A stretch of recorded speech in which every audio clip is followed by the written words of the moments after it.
ಪ್ರಪಂಚ ಪರ್ಯಟನೆ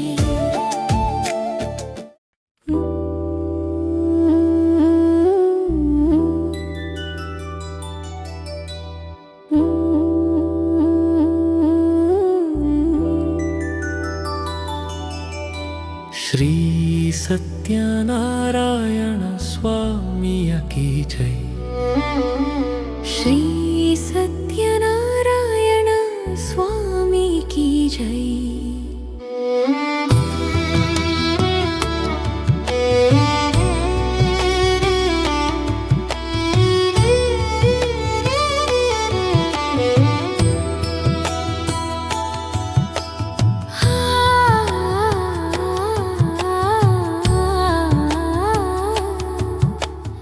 ಜಗಜ್ಯೋತಿ ಬಸವಣ್ಣ ಹೇಳ್ತಾ ಇದ್ದಾರೆ, ಆಚಾರ್ಯ ಶಂಕರ ಹೇಳಿದ್ದಾರೆ ಭಾಷ್ಯದಲ್ಲಿ, ಸರ್ವಜ್ಞಸ್ಯ ಭಗವತೋ ವಾಸುದೇವಸ್ಯ ಇತಿಹಾಸ ಪುರಾಣಯೋ ಬುದ್ಧತ್ವಂ ಪ್ರಸಿದ್ಧೇ ಅಂತ ಆಚಾರ್ಯ ಶಂಕರನೇ ಭಾಷ್ಯದಲ್ಲಿ ಹೇಳ್ತಾ ಇದ್ದಾರೆ. ತತ್ವದಲ್ಲಿ ಬುದ್ಧ ಬೇಡ ಅಂತ ಹೇಳಿದ್ರು ಅವರು. ಬುದ್ಧ ಇದೆ, ಬುದ್ಧ ವೆರಿ ಅಪ್ರಿಷಿಯೇಟಿಂಗ್ ಥಿಂಗ್. ಬುದ್ಧನೇ. ಆದ್ರಿಂದ ಬುದ್ಧನಲ್ಲಿ ಆನಂದಗಿರಿ ಟೀಕೆ ನೋಡಿ, ಯಾರು ಓದುವುದಿಲ್ಲ, ತಪ್ಪು ಕಲ್ಪನೆ. ಆನಂದಗಿರಿ ಅವರು ಭಾಷೆ ನೋಡಿ, ಸಾವಿರಾರು ವರ್ಷ ಮುಂದೆ ಬುದ್ಧನ ಕೊಂಡಿದ್ದಾರೆ, ಗೌತಮ ಬುದ್ಧನ ಕೊಂಡಾಡಿದ್ದಾರೆ. ತತ್ವ ಒಪ್ಪಿಲ್ಲ ಅವರು. But genius. ನಾವೆಲ್ಲ ಒಂದೇ ತಾಯಿ ಮಕ್ಕಳು. ಒಡೆಯಬಾರದ್ರಿ. ಒಡೆಯುವುದು ಅಧರ್ಮ, ಜೋಡಿಸುವುದು ಧರ್ಮ. ಒಡೆಯುವುದು ಪಾಪ, ಜೋಡಿಸುವುದು ಪುಣ್ಯ. ತಿಳ್ಕೊಳ್ಳಿ. ಆದ್ದರಿಂದ ಅರ್ಥ ಆಯ್ತಾ?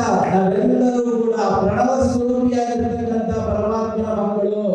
ಸ್ಪಷ್ಟವಾಗಿ ಹೇಳ್ತಾ ಇದ್ದೇವೆ, ಯಾರಿಗೆ ಯಾವ ಸಂದೇಹ ಇದ್ರು ಬಂದ್ರೆ ನಮ್ಮ ಹತ್ರ ಮಾತಾಡಲಿ.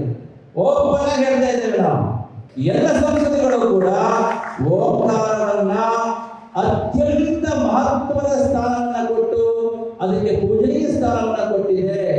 ಓಂಕಾರಕ್ಕೆ ಎಲ್ಲಾ ಸಂಪ್ರದಾಯಗಳು ಕೂಡ ಓಂಕಾರಕ್ಕೆ ಅತ್ಯಂತ ಆಳವಾಗಿರತಕ್ಕಂಥ ಆಧ್ಯಾತ್ಮಿಕ ಮತ್ತು ತಾತ್ವಿಕ ಮಹತ್ವವನ್ನ ನೀಡಿವೆ. ಆದ್ದರಿಂದ ಓಂಕಾರ ಎನ್ನುವುದು ಎಲ್ಲರಿಗೂ ದೇವರೇ. ಆದ್ದರಿಂದ ಇತ್ತೀಚೆಗೆ ನಾವು ದೆಹಲಿಯಲ್ಲಿ ಒಂದು ಸಭೆ ಮಾಡಿದ್ರು. ಸುಮಾರು 410 ಜನ ಸ್ವಾಮಿಗಳು ಸೇರಿದ್ರು. ದೇಶದ 28 ರಾಜ್ಯಗಳಿಂದಲೂ ಆ ಸಭೆಗೆ ಬಂದಿದ್ರು ದೆಹಲಿಯಲ್ಲಿ. ಹಾಗೆ ಹೊರ ದೇಶದಿಂದ 16 ದೇಶಗಳಿಂದ ಬಂದಿದ್ರು. ಚೀನಾ, ದಕ್ಷಿಣ ಕೊರಿಯಾ, ಮ್ಯಾನ್ಮಾರ್, ಹಾಗೆ Thailand, Taiwan, Bhutan, Malaysia, Sri Lanka, ಹೀಗೆಲ್ಲ ದೇಶದಿಂದ ಬಂದಿದ್ರು. ನಾವು ಟೈಟಲ್ ಕೊಟ್ಟಿದ್ದು ಗೊತ್ತಾ? Reading to the mother road from across the globe ಅಂತ ಕೊಟ್ಟಿದ್ದು. ಯಾಕೆಂತ ಕೇಳಿದ್ರೆ ಮಲೇಷಿಯಾ ಸ್ವಾಮಿಗಳು ಬಂದಿದ್ರು. ಅವರು is a reputed Buddhist monk. ಅವರು he follows Theravada philosophy of Buddhism. ಅವರು ಥೇರವಾದ ಅಂತ ಹೇಳ್ತಕ್ಕಂಥ ಬುದ್ಧಿಸಮ್ ಒಂದು ಸಂಪ್ರದಾಯ ಪಾಲನೆ ಮಾಡ್ತಾರೆ. ಅವರು ಮಲೇಷಿಯಾದ ಪ್ರಜೆಗಳು, ಅವರು ಮಲೇಷಿಯಾದ ಸ್ವಾಮಿಗಳು, ಮಲೇಷಿಯಾದ ಅತ್ಯಂತ ಪಾಪ್ಯುಲರ್ ಸ್ವಾಮಿ, ಬುದ್ಧಿಸಮ್ ಸ್ವಾಮಿ. ಅವ್ರಿಗೆ ಯಾಕೆ ಬಂದ್ರೆ ಕೇಳ್ಬೋದು. ಅವರು ಮಲೇಷಿಯಾದ ಪ್ರಜೆ ಆಗಿದ್ರು, ಮಲೇಷಿಯಾ ಸಂಪ್ರದಾಯ ಫಾಲೋ ಮಾಡ್ತಾ ಇದ್ರು ಕೂಡ ಅವರ philosophy mother root is in India. ಹೌದಾ? ಅವರ ಸಿದ್ಧಾಂತದ ತಾಯಿ ಮೇಲಿದೆ, ಭಾರತದಲ್ಲೇ ಇದೆ. ಹೀಗೆ ಮಾತೃ ಸಂಸ್ಕೃತಿಯಂತೆ, ಮಾತೃ ಸಂಸ್ಕೃತಿಯೊಂದಿಗೆ, ಮಾತೃ ಬೇರಿನೊಂದಿಗೆ ಮರುಜೋಡಣೆ ವಿಶ್ವದೆಲ್ಲೆಡೆಯಿಂದ. ಇದಕ್ಕೆ ಶೀರ್ಷಿಕೆ ಏನು ಕೊಟ್ಟಿದ್ದು ಅಂತ ಕೇಳಿದ್ವಿ ಕಾರ್ಯಕ್ರಮಕ್ಕೆ? ವಿಶ್ವದೆಲ್ಲೆಡೆಯಿಂದ ಮಾತೃ ಬೇರಿನೊಂದಿಗೆ ಮರುಜೋಡಣೆ ಅಂತ ಶೀರ್ಷಿಕೆ ಕೊಟ್ಟು ಕಾರ್ಯಕ್ರಮ ಮಾಡಿದ್ದು. ಇದಾಗಬೇಕು. ಇವತ್ತು ನಮ್ಮಲ್ಲಿ ಸಹೋದರತ್ವ ಜಾಗೃತ ಆಗಬೇಕು. 3 ದಾಳಿಗಳು ಸಂಸ್ಕೃತಿಯ ಮೇಲೆ ದಾಳಿ ಮಾಡ್ತಾ ತಿಳ್ಕೊಳ್ಳಿ. ಒಂದು ಭಾಷ್ಯ ದಾಳಿ. ಭಾಷ್ಯ ದಾಳಿ ಅಂತ ಹೇಳ್ತಕ್ಕಂಥ ಹೊರಗಿನ ದಾಳಿ. ಹೊರಗೆ ದೇಶದಿಂದ ಬಂದಿರತಕ್ಕಂಥ ಸಂಸ್ಕೃತಿಯವರು ಬಂದು ನಮ್ಮ ಮೇಲೆ ದಾಳಿ ಮಾಡ್ತಾ ಇದ್ದಾರೆ. ನಾವೇ ಆಸ್ಪತ್ರೆ ಕೊಟ್ಟಿದ್ದೇವೆ ಎಷ್ಟೋ ವಿಷಯಗಳಲ್ಲಿ.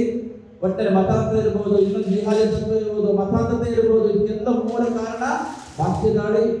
ಯಾಕೆ? ಅವರದ್ದು ಒಂದೇ ವಿಶೇಷ, ಸತ್ಯ ಒಂದೇ, ಮಾರ್ಗವು ಕೇವಲ ಒಂದೇ.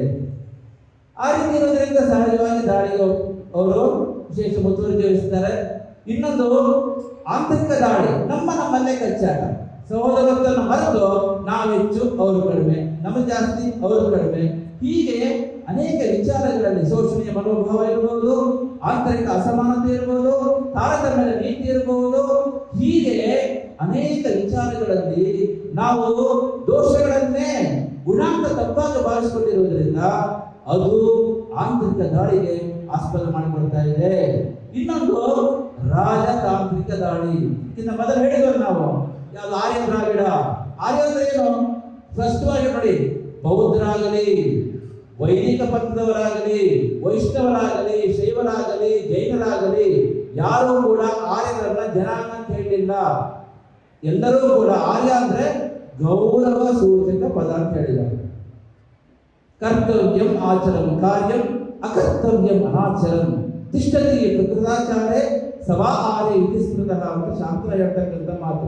ಎಲ್ಲೂ ಕೂಡ 1816ವರೆಗೆ 1816 ಅಲ್ಲಿವರೆಗೆ ಆರ್ಯ ಎನ್ನುವುದನ್ನ ಒಂದು ಸಮುದಾಯ ಅಥವಾ ಜನಾಂಗ ಅಂತ ಪ್ರಪಂಚದಲ್ಲಿ ಯಾರು ಹೇಳಿಲ್ಲ. ಫಸ್ಟ್ ಟೈಮು 1816ರಲ್ಲಿ ಬ್ರಿಟಿಷರು ಒಂದು ಪ್ಲಾನ್ ಮಾಡಿದ್ರು, ಮೆಕಾಲೆ ಮಾಡಿದ್ರು. ನಾಗರಿಕ ಸಮಾಜದ ನಿಯಮಗಳನ್ನು ಯಾರು ಶ್ರದ್ಧೆಯಿಂದ ಪಾಲಿಸುತ್ತಾರೋ ಅವರು ಆರ್ಯರು ಅಂತ ಹೇಳಿದೆ ಹೊರತು ಸಾವಿರ ವರ್ಷಗಳ ಹಿಂದೆಯೇ ಯಾರು ಆರ್ಯ ಜನಾಂಗ ಅಲ್ಲ, ಆರ್ಯ ಜಾತಿ ಅಲ್ಲ, ಆರ್ಯ ಸಮುದಾಯ ಅಲ್ಲ, ಅವರು ತಮ್ಮ ಸ್ವಾರ್ಥದ ರಾಜಕೀಯ ಬೇಳೆಯನ್ನು ಬೇಯಿಸಿಕೊಳ್ಳಿಕ್ಕೆ ನಿಮ್ಮನ್ನು ಬಲಿಪಶು ಮಾಡ್ತಾರೆ. ಅವರಿಗೆ ನಿಮ್ಮ ಸಂಸ್ಕೃತಿಯ ಮೇಲೆ, ನಿಮ್ಮ ಧರ್ಮದ ಮೇಲೆ ಯಾವ ಶ್ರದ್ಧೆಯೂ ಇರುವುದಿಲ್ಲ. ಅವರಿಗೆ ಬೇಕಾಗಿದ್ದು ಕೂರ್ಚಿ. ಆ ಕೂರ್ಚಿಯ ಸ್ವಾರ್ಥಕ್ಕಾಗಿ ನಿಮ್ಮ ಮುಗ್ಧವಾದ ಮನಸ್ಸನ್ನು ಅವರು ಬಲಿ ಕೊಡ್ತಾರೆ. ನಿಮಗೆ ಎಮೋಷನಲಿ ಬ್ಲಾಕ್ ಮೇಲ್ ಮಾಡ್ತಾರೆ. ನೀವು ಹಿಂದುಳಿದ ವರ್ಗದವರು, ಅವರು ಮುಂದುವರೆದ ವರ್ಗದವರು, ನೀವು ವೀರಶೈವರು, ನೀವು ಲಿಂಗಾಯಿತರು, ಒಟ್ಟಾಗಿ ಬಿಡೋದಿಲ್ಲ ಇವರು. ಒಟ್ಟಾದ್ರೆ ಇವರ ವೋಟ್ ಬ್ಯಾಂಕ್ ಹೋಗುತ್ತೆ ಅಷ್ಟೇ. ಅಂತ ಆಯ್ತಾ? ನಿಮ್ಗೆ ಗೊತ್ತಿರ್ಬೇಕು ಅವೇರ್ನೆಸ್ ಯಾಕೆ ಮಾಡ್ತಾರೆ ಅಂದ್ರೆ ಒಟ್ಟಾದ್ರೆ ಇವರಿಗೆ ಅಧಿಕಾರ ಇರುವುದು. ನಮ್ಮಲ್ಲಿ ಸಹೋದರತ್ವ ಜಾಗೃತವಾಗಿ ಇನ್ನಷ್ಟು ಬೆಳಿಬೇಕೇ ಹೊರತು, ಯಾಕೆ ಸದೃಢವಾದ ಒಂದು ಸಹೋದರತ್ವ, ಶಾಶ್ವತವಾದ ಸಹೋದರತ್ವ ಅದು ನಾವೇನ್ ಮಾಡ್ತಾ ಇದ್ದೇವೆ? ಹಣೆಯ ಹುಣ್ಣನ್ನು ಕೆರೆದು ಖಾರ ಪುಡಿಯರ ಚದೆಯೇ ಅನುಭವದ ಬೆಳಕಲ್ಲಿ ಅದಕ್ಕೆ ಮತ್ತನು ಹುಡುಗು. ಹೌದು ಸ್ವಾಮಿ, 6 ತಿಂಗಳು ನೀವು ಭತ್ತ ಹಾಕ್ತೀರಿ, ಹೌದಾ? 6 ತಿಂಗಳು ಇರುತ್ತೆ ಮ್ಯಾಕ್ಸಿಮಮ್ ಕಟಾವು ಬರೋಕೆ, ಹೌದಾ? ಭತ್ತ ಬೀಜ ಬಿತ್ತಿದ ನಂತರ ಕಟಾವು ಬರ್ತಾರೆ 3-3.5 ತಿಂಗಳು 4 ತಿಂಗಳಿಗೆ ಕೆಲಸ ಬರ್ತಾರೆ. ಇಂಟ ಅಂದ್ರೆ ಬೇಗ ಬರ್ಬೋದು. ಏನೇ ಆಗ್ಲಿ, ಅಷ್ಟು ಬರಬೇಕಾದ್ರೂ ನಾವು ಬೆಳಿತಿರೋದು ಭತ್ತ ಆದ್ರೂ ಕೂಡ ಕಳೆ ಬಿಡ್ತದೆ ಇಲ್ವಾ? ಕಳೆ ತೆಗಿಬೇಕು ತಾನೆ. ಎಸ್, ನಾವು ಕಳೆನ ಬೆಳೆ ತೆಗೆದುಕೊಂಡ್ರೆ ತಪ್ಪಾಗುತ್ತೆ, ಹೌದಾ? ಅದೇ ರೀತಿ ಸತ್ಯಯುಗದಿಂದ, ತ್ರೇತಾಯುಗದಿಂದ, ದ್ವಾಪರ ಯುಗದಿಂದ, ಕಲಿಯುಗದ 5,000 ವರ್ಷ ಆಯ್ತು ಸ್ವಾಮಿ. ಇಷ್ಟು ದೀರ್ಘಕಾಲದ ಪರಂಪರೆ, ಇತಿಹಾಸ, ಸಂಸ್ಕೃತಿ ಹೇಳ್ತಕ್ಕಂಥ ಈ ಒಂದು ಭೂಮಿವಾದ ಸಂಸ್ಕೃತಿಯಲ್ಲಿ ಬೆಳೆ ಜೊತೆಗೆ ಕಳೆ ಬರ್ತದ ಇಲ್ವಾ? ಬರ್ತದೆ. ಅದೇ ಕಳೆಯನ್ನ ನಾವು ತೆಗೆದುಹಾಕ್ಬೇಕೇ ಹೊರತು ಆ ಕಳೆಯ ದೋಷಗಳನ್ನೇ ನಾವು ಹಿಡ್ತಾಕ್ ಹೋಗ್ತಾರೆ ಅದು ಖಂಡಿತವಾಗಲೂ ಕೂಡ ವರ್ತಮಾನ ಕಾಲದಲ್ಲಿ ಸಮಾಜದ ಶಾಂತಿಯನ್ನು ಕದಡುತ್ತದೆ. ಹಾಗೆ ಆಗ್ತಾ ಇದೆ. ನಿಮ್ಮ ಮುತ್ತಾತ ಕಾಲದಲ್ಲಿ ನಮ್ಮ ಶೋಷಣೆ ಮಾಡಿದ್ರು. ಯಾಕೆ ಹೇಳ್ತಾ ಇದ್ದೇವೆ ಅಂತ ಹೇಳಿ, ಕೆಳದಿ ಮಹಾರಾಜರು ಯಾರು ಇರಿಸಿ ಹೇಳ್ತಾನೆ, ಎಲ್ಲರೂ. ಆದ್ರಿಂದ ಸಮಾಜದಲ್ಲಿ ಸಾವಿರಾರು ವರ್ಷಗಳಿಂದ ನ್ಯಾಯಾಂಗದಲ್ಲಿ, ಕಾರ್ಯಾಂಗದಲ್ಲಿ, ಶಾಸಕಾಂಗದಲ್ಲಿ ದೋಷ ಇದ್ರೆ ಅದು ರಾಜಸಭೆ ಮಾಡಬೇಕಿತ್ತಾನೆ, ಹೌದಾ? ಕಾಕತೀಯರು ಯಾರು? ರೆಡ್ಡಿಗಳು, ಹೌದಾ? ಎಲ್ಲರೂ ಸಮಾಜ ಆಳಿದ್ದಾರೆ. ಸಮಾಜ ದೋಷಕ್ಕೆ ಎಲ್ಲರೂ ಬಾಧ್ಯ ಹೊರತು ನಾವು ಯಾರನ್ನು ದೋಷಣೆ ಮಾಡಬಾರದು. ಕಾಲ ವೈಪರೀತ್ಯ ದೋಷ ಅಂತ ಹೇಳಿದ್ದಾರೆ. ಕಾಲದಿಂದ ಒಂದು ದೋಷ. ಆದ್ರಿಂದ ಸಹೋದರತ್ವವನ್ನು ಕಳ್ಕೊಂಡ್ಬಿಡಿ. ಸುಮ್ಮನೆ ಅಪನಂಬಿಕೆ ಅಡ್ಡಗೋಡೆಗಳನ್ನ ಮನಸ್ಸಲ್ಲಿಟ್ಟುಕೊಂಡು ಸಮಾಜವನ್ನ ಯಾವತ್ತೂ ಕೂಡ ಬಲಹೀನ ಮಾಡಬೇಡಿ. ಸಂಸ್ಕೃತಿ ನಮ್ಮ ದೇಶ ನಮಗೆ ಮುಖ್ಯ. ನಮ್ಮ ಮೊದಲ ಮೇಲೆ ಹೇಳ್ತಾ ಇದ್ದೇವೆ, ತಾಯಿ ಬೇರು ಒಂದೇ. ತಾಯಿ ಬೇರು ಒಂದಾದ್ಮೇಲೆ ನಾವೇನ್ ಮಾಡ್ಬೇಕು? ನಮ್ಮ ಕೊಂಬೆಗಳು ಚೆನ್ನಾಗಿರ್ಬೇಕು ಅಂತಾದ್ರೆ, ನಮ್ಮ ಕೊಂಬೆಗಳು ಒಳ್ಳೆಯ ಹಣ್ಣನ್ನು ಕೊಡಬೇಕು ಅಂತಾದ್ರೆ, ನಮ್ಮ ಕೊಂಬೆಗಳು ಒಳ್ಳೆಯ ಹೂವನ್ನು ಕೊಡಬೇಕು ಅಂತಾದ್ರೆ, ನಮ್ಮ ಕೊಂಬೆಗಳು ನಿತ್ಯ ಹಸರಾಗಿರಬೇಕು ಅಂತಾದ್ರೆ ನಾವೆಲ್ಲರೂ ಸೇರಿ ಆ ತಾಯಿ ಬೇರಿಗೆ ಗೊಬ್ಬರವನ್ನ, ನೀರನ್ನು ಹಾಕ್ಬೇಕಾ ಬೇಡ? ಮತ್ತೆ ಆ ರೀತಿ ಸಹೋದರರು, ನಾವು ಲಿಂಗಾಯತರು, ಅವರು ಶೈವರು, ಅವರು ಹಿಂದೂಗಳು, ಅವರು ಆಗಮರು, ಈ ಭೇದ ಭಾವ ಬೇಡ. ಜೈನರು ಬರುತ್ತರು ನಮ್ಮವರೇ, ಸಿಖ್ರು ನಮ್ಮವರೇ, ಯಾರು ಹೊರಗಿನವರಲ್ಲ. ಈ ಮಣ್ಣಲ್ಲಿ ಪವಿತ್ರವಾದ ಭರತ ಭೂಮಿಯಲ್ಲಿ ಹುಟ್ಟಿರ್ತಕ್ಕಂಥ ಪ್ರತಿಯೊಂದು ಸಂಪ್ರದಾಯವು ನಮಗೆ ಸಹೋದರ ಸಂಪ್ರದಾಯವೇ ಆಗಿರುತ್ತದೆ. ತಿಳ್ಕೊಳ್ಳಿ, ಭಾರತ ಉಳಿಬೇಕಂತಾದ್ರೆ ಈ ಸಹೋದರತ್ವವನ್ನು ಜಾಗೃತಗೊಳಿಸ್ತಕ್ಕಂತಹ ಒಂದು ಅನಿವಾರ್ಯ ಪರಿಸ್ಥಿತಿ ಇವತ್ತು ಅಲ್ಲಿ ನಾವಿದ್ದೇವೆ. ಅದಕ್ಕಾಗಿ ಏನ್ ಮಾಡಬೇಕು? ಅದಕ್ಕಾಗಿ ನಾವು ವೇದಿಕೆಯನ್ನು ಸೃಷ್ಟಿ ಮಾಡಬೇಕು. ಬರೀ ಉಪದೇಶದಿಂದ ಯಾವ ಒಂದು ಕ್ರಾಂತಿಯೂ ಆಗೋದಿಲ್ಲ, ಬರೀ ಉಪದೇಶದಿಂದ ಯಾವ ಪರಿವರ್ತನೆಯೂ ಆಗೋದಿಲ್ಲ, ಅದು ಆಚರಣೆಗೆ ಬರಬೇಕು. ಈ ದೃಷ್ಟಿಕೋನ ಇಟ್ಟುಕೊಂಡು ಹೊರಟಿರ್ತಕ್ಕಂಥದ್ದು ಸಮಾಜ ನಾರಾಯಣ ಆರಾಧನೆ. ಸಮಾಜದಲ್ಲಿ ನಾವೆಲ್ಲ ಒಟ್ಟಾಗಿರಬೇಕು. ನಮ್ಮ ಸಹೋದರತ್ವ ದೃಢವಾಗಿರಬೇಕು. ನಮ್ಮ ಸಹೋದರತ್ವ ಅತ್ಯಂತ ಮಧುರವಾಗಿರಬೇಕು. ನಮ್ಮ ಸಹೋದರತ್ವ ಶಾಶ್ವತವಾಗಿರಬೇಕು. ನಮ್ಮ ಸಹೋದರತ್ವ ನಾವೆಲ್ಲ ಪರಸ್ಪರ ಪ್ರೀತಿ ವಿಶ್ವಾಸಗಳಿಂದ, ಸ್ನೇಹ ಸೌಹಾರ್ದಗಳಿಂದ, ಶಾಂತಿ ಸಮಾಧಾನಗಳಿಂದ ಒಂದು ಒಳ್ಳೆಯ ಕುಟುಂಬದಂತೆ ಬಾಳುವಂತೆ ನಮ್ಮ ಸಹೋದರತ್ವ ಇರಬೇಕು. ಆ ದೃಷ್ಟಿಕೋನ ಇಟ್ಟುಕೊಂಡು ಸಮಾಜವನ್ನ ಕಟ್ಟುವ ನಿಟ್ಟಿನಲ್ಲಿ, ಸಮಾಜದಲ್ಲಿರ್ತಕ್ಕಂಥ ದೋಷವನ್ನ ದೂರ ಮಾಡ್ತಕ್ಕಂಥ ನಿಟ್ಟಿನಲ್ಲಿ ನಾವು ಅದರ ಹೇಳಿದ್ರಲ್ಲ, ನಾರಾಯಣ ಅಂತಂದ್ರೆ ದೇವರು. ನರಜಾತಾನಿ ತತ್ವಾನಿ ನಾರಾಯಣೀತಿ ವಿದುರ್ಗುಹ ಅಂತ ಹೇಳ್ತಾ ಇದ್ದಾರೆ. ಎಲ್ಲ ಕಡೆ ಇರ್ತಕ್ಕಂಥ ನಾರಾಯಣ. ಶೇತೆ ಅಸ್ಮಿನ್ ಸರ್ವಮಿತ ಶಿವ ಅಂತ ಹೇಳಿ ಶಿವನ ಬಗ್ಗೆ ಹೇಳಿದ್ರು, ನಾರಾಯಣ ಬಗ್ಗೆ ಅದನ್ನೇ ಹೇಳ್ತಾ ಇದೆ. ನಾರಾಯಣ ಮತ್ತೆ ವಿಷ್ಣುಮೂರ್ತಿ ತಿಳ್ಕೊಂಡು ಶಿವರು ನಾರಾಯಣ ಪೂಜೆ ಮಾಡ್ತಾರೆ. ಇಲ್ಲ, ಆ ರೀತಿ ಅಲ್ಲ. ಎಲ್ಲರನ್ನೂ ದೇವರು ಕಾಣಬೇಕಪ್ಪ, ಪ್ರೀತಿಯಿಂದ ಎಲ್ಲರನ್ನ ಮಾತಾಡಿಸ್ಬೇಕು. ಎಲ್ಲರಲ್ಲೂ ದೇವರನ್ನು ಕಾಣುತ್ತಿರ ಧೀರನಿಗೆ ಮೇಲು ಕೀಳುವ ತುಚ್ಛ ಭಾವವು ಬರದು. ಎಲ್ಲರಲ್ಲೂ ದೇವರನ್ನು ಕಾಣುತ್ತಿರ ಧೀರನಿಗೆ ಮೇಲು ಕೀಳುವ ತುಚ್ಛ ಭಾವವು ಬರದು.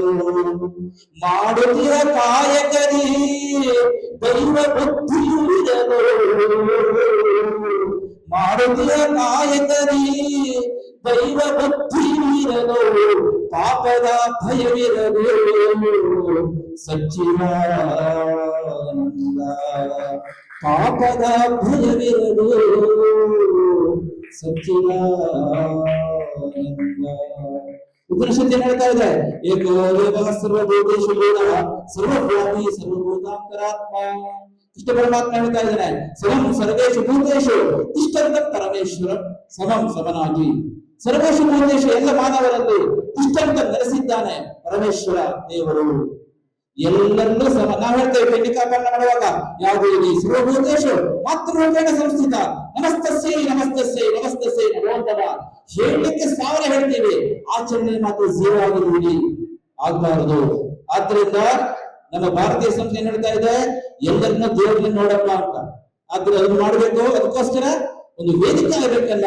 2000 ಜನನ ಕರೆದು ಒಟ್ಟಿಗೆ ಊಟ ಹಾಕಿ ಪ್ರೀತಿಯಿಂದ ಎಲ್ಲರಿಗೂ ಬಡಿಸಿ ಅವರಿರ್ತಕ್ಕಂತಹ ಸಂಕುಚಿತ ಭಾವನೆಯನ್ನ ತೆಗೆಸಿ, ಇನ್ನು ನಿಮ್ಮ ಮನೆಗೆ ಅವ್ರು ಹೋಗ್ಬೇಕು, ಅವ್ರ ಮನೆಗೆ ನೀವು ಹೋಗ್ಬೇಕು ಅನ್ನುವ ಒಂದು ಪ್ರತಿಜ್ಞೆಯನ್ನ ನಾವು ಮಾಡಿಸ್ತೇವೆ. ಸಮಾಜದ ಅಂಕುಡೊಂಕುಗಳನ್ನ ತಿದ್ದಕ್ಕಂತ ಸುಸಂದರ್ಭದಲ್ಲಿ ನಾವಿದ್ದೇವೆ. ತಿದ್ದಲೇಬೇಕು, ಅನಿವಾರ್ಯ ಸ್ಥಿತಿ ಇದೆ, ವಿಷಮ ಪರಿಸ್ಥಿತಿ.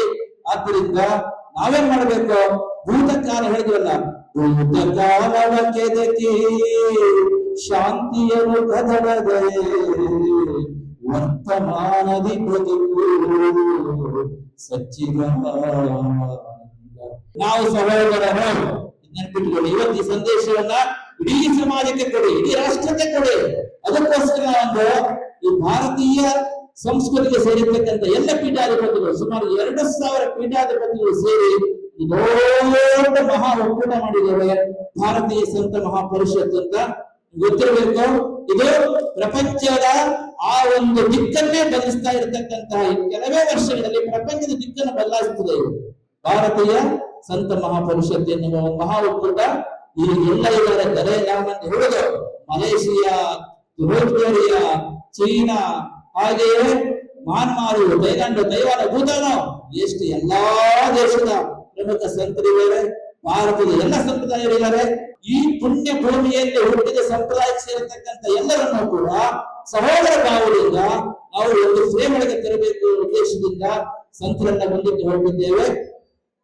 ಬರೀ ವೇದಿಕೆಗೆ ಭಾಷಣಕ್ಕೆ ಸೀಮಿತವಾದ ಪರಿಷತ್ತು ಅಲ್ಲ.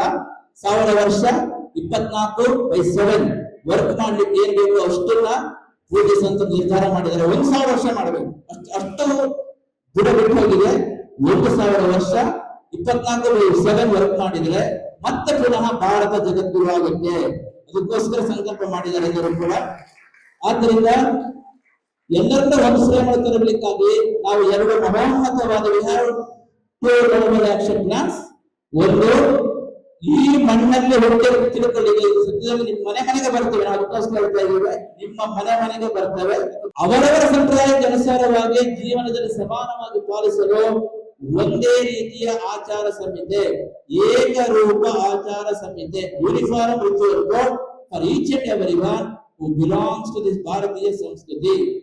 ಒಂದೇ ರೀತಿಯ ಶಿಕ್ಷಣ, ಒಂದೇ ರೀತಿಯ ಸಂಸ್ಕಾರ ಪದ್ಧತಿ. 2000 ಮನೆಯಲ್ಲಿ ಪ್ರತಿನಿತ್ಯವೂ ಕೂಡ ಈ ಒಂದು ಮಹೋನ್ನತ ಕ್ರಿಯಾ ಯೋಜನೆ ಏನಿದೆ ಅದು ಬಳಸ್ತಾ ಇದ್ರೆ ಮಹಾಮಂತ್ರ 3ನೇ ವರ್ಷಕ್ಕೆ ಒಂದು ಬರ್ತದೆ. ಮೆಂಟಲಿ ನಮಗೊಂದು ಬರ್ತದ ಇಲ್ವಾ? ನಾವೆಲ್ಲ ಒಂದು ಬರ್ತದೆ ಇಲ್ವಾ? ಎಸ್, ನೋಡಿ, ಯಾವುದೇ ಭಾವನಾತ್ಮಕವಾದ ಅಂಶಗಳಿಂದ ಸಮಾಜವನ್ನ ಕಟ್ಟಕ್ಕೆ ಆಗುವುದಿಲ್ಲ. ಎಲ್ಲರಿಗೂ ಸಮಾನವಾಗಿ ಸಮಗ್ರವಾಗಿ ಅನ್ವಯವಾಗತಕ್ಕಂತ ಕ್ರಿಯಾತ್ಮಕ ಯೋಜನೆಗಳಿದ್ದಾಗ ಮಾತ್ರ ಆ ಸಮಾಜವನ್ನ ಒಂದು ಶ್ರೇಣಿಗಳಿಗೆ ನಾವು ತರಲಿಕ್ಕೆ ಸಾಧ್ಯ. Simple, most simple technique. ಇದು ಎಲ್ಲ ಸಂತ್ರಸೇನೆ ಮಾಡಿದ್ದು ಅಕ್ಟೋಬರ್ 24ನೇ ತಾರೀಕು ಇದಕ್ಕೆ ಚಾಲನೆ ಕೊಡ್ತಾ ಇದ್ದೇವೆ. ಎಲ್ಲಿ ಕೇಳಿದ್ರೆ ಶೃಂಗೇರಿ ಶಾರದಾ ಪೀಠದಲ್ಲಿ ಎಲ್ಲಾ ಸ್ವಾಮಿಗಳು ಸೇರ್ತಾ ಇದ್ದಾರೆ. ದೇಶದ ಅತ್ಯುನ್ನತ ಸ್ವಾಮಿಗಳು ಸೇರಿ ಶೃಂಗೇರಿ ಗುರುಗಳ ನೇತೃತ್ವದಲ್ಲೇ ಈ ಕಾರ್ಯಕ್ರಮ ಚಾಲನೆ ಕೊಡ್ತಾ ಇದೆ. ಆದ್ದರಿಂದ ಅಕ್ಟೋಬರ್ 24 ಸಮಯದಲ್ಲಿ ಬರಬಹುದು. ಲಿಮಿಟೆಡ್ ಇದೆ, ಎಂಟ್ರಿ ವಿತ್ ಓನ್ಲಿ ಪಾಸ್. ಆದ್ದರಿಂದ ಈ ಸಮಾಜ ನಾರಾಯಣ ಆರಾಧನೆ ಉದ್ದೇಶ ಸಹೋದರ ಭಾವ ಶಾಶ್ವತವಾಗಿ ಇರುವಂತೆ ನೋಡ್ಕೊಳ್ಳೋದು, ಮಧುರವಾಗಿ ಇರುವಂತೆ ನೋಡ್ಕೊಳ್ಳೋದು, ಹಾಗೆಯೇ ನಾವೆಲ್ಲ ಪರಸ್ಪರ ಪ್ರೀತಿಯಿಂದ ಒಂದಾಗಿ ಬಾಳೋದು ನೋಡ್ಕೊಳ್ಳೋದು. ಅದಕ್ಕಾಗಿ ನಡೀತಾ ಇದೆ. ಇವತ್ತಿನ ಕಾರ್ಯಕ್ರಮವನ್ನು ತುಂಬಾ ಚೆನ್ನಾಗಿ ಆಯೋಜನೆ ಮಾಡಿದ್ದಾರೆ. ವಿಶೇಷವಾಗಿ ನಮ್ಮ ಕೇಶವಮೂರ್ತಿಗಳು ಬರಬೇಕಿತ್ತು, ಆದ್ರೆ ಅನಿವಾರ್ಯ ಕಾರಣಗಳಿಂದ ಅವರು ಈ ಕಾರ್ಯಕ್ರಮವನ್ನ ಪೂರ್ಣ ಜವಾಬ್ದಾರಿ ತೆಗೆದುಕೊಂಡು ಚೆನ್ನಾಗಿ ಯೋಚನೆ ಮಾಡಿ ಆಯೋಜನೆ ಮಾಡಿದ್ದಾರೆ. ಎಲ್ಲರೂ ಕೂಡ ಒಂದು ಚಪ್ಪಾಳೆಯ ಮೂಲಕ ನಮ್ಮ ಕೇಶವಮೂರ್ತಿಗಳಿಗೆ ವಿಶೇಷವಾದ ಒಂದು ಆಶೀರ್ವಾದಗಳನ್ನ ನೀವೆಲ್ಲರೂ ಕೂಡ ಚಪ್ಪಾಳೆ ಮೂಲಕ ಆ ಒಂದು ಅಭಿನಂದನೆ ಸಲ್ಲಿಸ್ತಾ ಇದ್ದೀರಿ. ನಾವು ವಿಶೇಷವಾಗಿ ಅವರಿಗೆ ಈ ಸಂದರ್ಭದಲ್ಲಿ ಕೇಶವಮೂರ್ತಿಗಳಿಗೆ ಅವರ ಸಮಸ್ತ ಕುಟುಂಬಕ್ಕೆ ವಿಶೇಷವಾಗಿರ್ತಕ್ಕಂಥ ಆಶೀರ್ವಾದ ತಿಳಿಸ್ತಾ ಇದ್ದೇವೆ. ಅವರ ತೀರ್ಥರು ವಿಶೇಷವಾಗಿ ಶಿವನಪಾದ ಸೇರಿದ್ರು ಅಂತ ಗೊತ್ತಾಯ್ತು. ತೀರ್ಥರು ಆತ್ಮಕ್ಕೂ ಶಾಂತಿ ಸಿಗಲಿ ಅಂತ ಈ ಸಂದರ್ಭದಲ್ಲಿ ಭಗವಂತನನ್ನ ಪ್ರಾರ್ಥನೆ ಮಾಡ್ಕೊಳ್ತಾ ಇದ್ದೇವೆ. ಹಾಗೆಯೇ ಈ ಕಾರ್ಯಕ್ರಮ ಆಯೋಜನೆ ಮಾಡತಕ್ಕಂಥ ಮೊದಲು ಹೇಳಿದಾಗೆ ಸುಮಾರು 500 ಜನ ಸೇವಕರು, ಸ್ವಯಂ ಸೇವಕರು ಮಾಡಿದ್ದೀರಿ. ನಿಮಗೆಲ್ಲರಿಗೂ ಕೂಡ ಪುನಃ ಸೇವೆಗೆ ಅವಕಾಶ ಸಿಗುತ್ತೆ. ಯಾವ್ದ್ರೊಳಗೆ? ಒಂದೇ ರೀತಿಯ ಸಂಸ್ಕಾರ ಪದ್ಧತಿ, ಒಂದೇ ರೀತಿಯ ಸಂಸ್ಕಾರ ಶಿಕ್ಷಣ. ಅದನ್ನ ಅನ್ವಯ ಮಾಡುವುದು ನಾವು ನಿಮ್ಮ ಹತ್ರ ಬರುವುದು, ಸ್ವಾಮಿಗಳ ಆಶ್ರಯ ಮಾಡೋದಷ್ಟೇ. ಕೆಲಸ ನೀವೇ ಮಾಡ್ಬೇಕು. ಅವ್ರು ಚಂದ್ರಶೇಖರ್ ನಾವು ಹೇಳಿದ್ದೀವಿ, ನೀವೇ ಕೆಲಸ ಮಾಡಬೇಕು. ಯಾಕೆ ಗೊತ್ತುಂಟ? ನಮಗೊಂದು ಕಾನ್ಸೆಪ್ಟ್ ಇದೆ, ಸಂತರು ಒಂದಾದರೆ ಸಮಾಜವು ಒಂದಾಗುತ್ತದೆ. ಆ ದೃಷ್ಟಿಕೋನ ಮಾಡ್ತಿರೋದು. ಇವತ್ತಿನ ಕಾರ್ಯಕ್ರಮ ಚೆನ್ನಾಗಾಯ್ತು. ಇದು 3 ಪ್ರೇರಣೆ ಏನ್ ಗೊತ್ತಾ? ನಮ್ಮ ದೀಪಕ್ ಅವರು, ಹಾಗೆ ಚಂದ್ರು ಅವರು, ಇವರೆಲ್ಲ ಸೇರಿ ಕಾರ್ಯಕ್ರಮ ಮಾಡಿದ್ದಾರೆ. ಹಾಗೆ ನಮ್ಮ ಕೃಷ್ಣ ಅವರಿದ್ದಾರೆ ಹಿಂದ್ಗಡೆ, ಹಾಗೆ ಮೋಹನ್ ಇದ್ದಾರೆ, ಹಾಗೆ ಮಹದೇವ್ ಇದ್ದಾರೆ. ಹೀಗೆ ಇವರೆಲ್ಲರೂ ಸೇರಿ ಈ ಕಾರ್ಯಕ್ರಮಕ್ಕೆ ಚಾಲನೆ ಕೊಟ್ಟಿದ್ದಾರೆ. ತುಂಬಾ ಸಂತೋಷ ಆಯ್ತು. ನಿಮ್ಮ ಒಂದು ಪ್ರಯತ್ನ ಖಂಡಿತವಾಗಿಯೂ ಕೂಡ ಮುಂದಿನ ದಿನಗಳಲ್ಲಿ ಇಡೀ ಕೆಂಗೇರಿಯಲ್ಲಿ ಎಲ್ಲರೂ ಕೂಡ ಒಬ್ಬ ಕುಟುಂಬದಂತೆ ಬಾಳ್ಲಿಕ್ಕೆ ಪ್ರೇರಣೆಯನ್ನು ಕೊಡ್ಲಿ ಅಂತ ಹೇಳ್ತಾ, ಸತ್ಯನಾರಾಯಣ ಸ್ವಾಮಿ ಕೃಪೆಯಿಂದ, ಆ ಶಿವನ ಕೃಪೆಯಿಂದ ಇವತ್ತು ಬಂಡೆ ಬೆಟ್ಟಕ್ಕೆ ಹೋಗಿ ನಾವು ಬಂದಿದ್ದೇವೆ. ಆ ಕಲ್ಲೇಶ್ವರ ಸ್ವಾಮಿ ದರ್ಶನ ಮಾಡ್ಕೊಂಡೇ ಬಂದಿದ್ದೇವೆ ವಿಶೇಷವಾಗಿ. ಆದ್ದರಿಂದ ಶಿವ ವಿಷ್ಣು ಎಲ್ಲರೂ ನಮಗೆ ಬೇಕು. ಮತ್ತೆ ಹೇಳಿದ್ವಲ್ಲ, ಎಲ್ಲ ಸಹೋದರರು ಎಲ್ಲರೂ ಪ್ರೀತಿಯಿಂದ ಇರಬೇಕು. ಆದ್ದರಿಂದ ಎಲ್ಲಾ ದೇವರ ಅನುಗ್ರಹ ನಿಮಗೆ ಸಂಪೂರ್ಣವಾಗಿರ್ಲಿ ಅಂತ ಹೇಳ್ತಾ ಈ ಕಾರ್ಯಕ್ರಮವನ್ನ ಆಯೋಜನೆ ಮಾಡ್ತಕ್ಕಂಥ ಎಲ್ಲರಿಗೂ ಕೂಡ ಮತ್ತೊಮ್ಮೆ ನಮ್ಮ ಆಶೀರ್ವಾದ ತಿಳಿಸಿದ್ದ. ಮನುವರು ಇದ್ದಾರೆ, ಮನುಗೂ ವಿಶೇಷ ಆಶೀರ್ವಾದ ತಿಳಿಸಿದ್ದ. ಎಲ್ಲರೂ ಕೂಡ ವೇದ ಮಂತ್ರಗಳ ನಮ್ಮ ನಾಗೇಂದ್ರ ಅವರು ಸಂಗ್ರಹ ಹೇಳಿದ್ದಾರೆ. ವೇದ ಮಂತ್ರದವರಿಗೂ ನಮ್ಮ ಆಶೀರ್ವಾದ ತಿಳಿಸಿದ್ದ. ಎಲ್ಲರಿಗೂ ಶುಭವಾಗಲಿ, ಎಲ್ಲರಿಗೂ ಮಂಗಳವಾಗಲಿ. ನೀವೆಲ್ಲರೂ ಕೂಡ ಹರಿಹರಪುರಕ್ಕೆ ಬನ್ನಿ. ಎಲ್ಲರಿಗೂ ಕೂಡ ಸೇವೆ ಮಾಡ್ಲಿಕ್ಕೆ ಅವಕಾಶ ಇದೆ. ಭಾರತೀಯ ಸಂತ ಮಹಾಪರಿಷತ್ತಿನ ಸೇವೆಯನ್ನು ತೊಡಸ್ಕೊಳ್ಬೇಕು ಅಂತ ಹೇಳ್ತಾ ಎಲ್ಲರಿಗೂ ಶುಭವಾಗಲಿ, ಎಲ್ಲರಿಗೂ ಮಂಗಳವಾಗಲಿ. ಲೋಕಾಹ ಸಮಸ್ತಾಹ ಸುಖಿನೋ ಭವಂತು. ಓಂ ತತ್ಸತ್.